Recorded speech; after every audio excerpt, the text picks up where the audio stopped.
Halo semuanya, perkenalkan nama saya Fania Rosali Kristela dari kelas 11 MIPA 7 nomor absen 33. Sekarang saya akan menjawab pertanyaan-pertanyaan yang terdapat dalam buku cetak PPKN halaman 86 berdasarkan artikel yang berjudul Polisi Ringkus 2 Pelaku Begal Motor. Kita langsung saja untuk pertanyaan pertama. Bagaimana perasaan kalian setelah membaca wacana tersebut?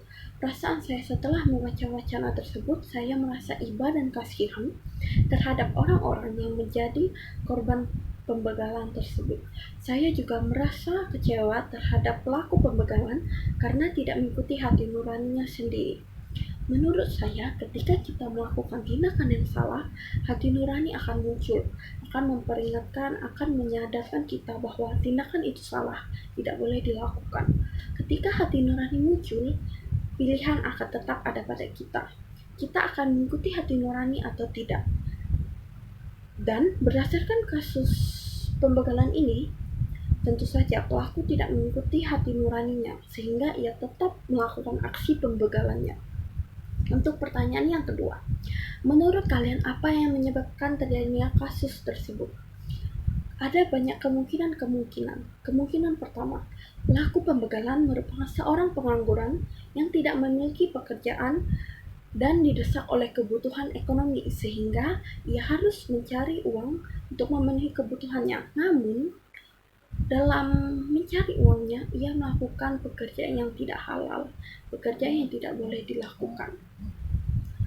Kemungkinan yang kedua, pelaku pembegalan malas untuk bekerja, malas untuk mencari pekerjaan, namun ingin mendapatkan uang, sehingga ia melakukan tindakan-tindakan kejahatan untuk mendapatkan uang secara cepat, secara instan, tanpa perlu menunggu selama 1 bulanan.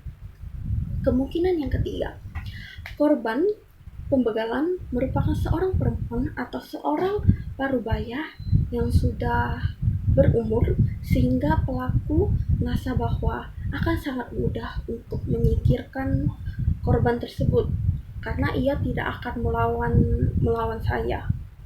melawan pelaku pembegalan tersebut.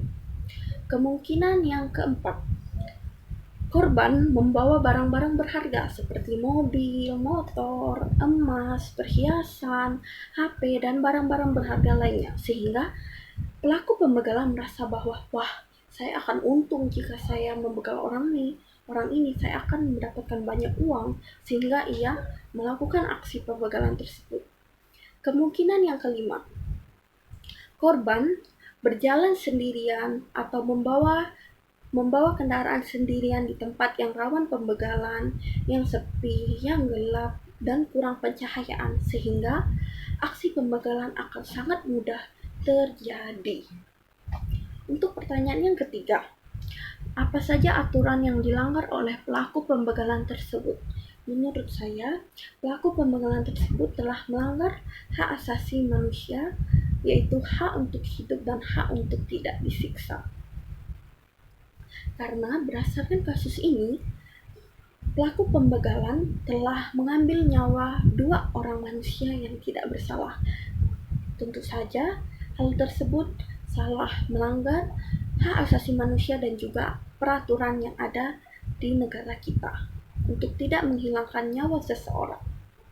Selain melanggar HAM dan juga aturan yang ada di negara, pelaku pembegalan juga melanggar sila dalam Pancasila, terutama sila kedua, kemanusiaan yang adil dan beradab.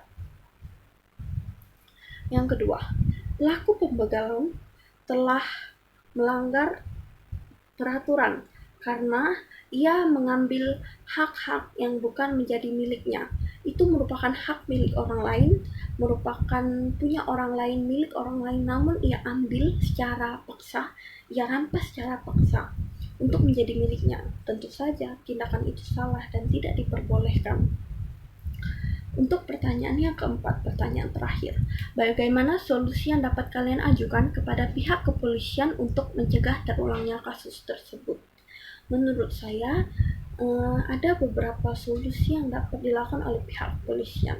Solusi pertama, pihak kepolisian dapat melakukan patroli terhadap daerah rawan pembegalan, daerah yang kurang pencahayaan, daerah yang gelap, daerah yang sepi, terutama pada saat malam hari sehingga dapat mencegah terjadinya aksi pembegalan.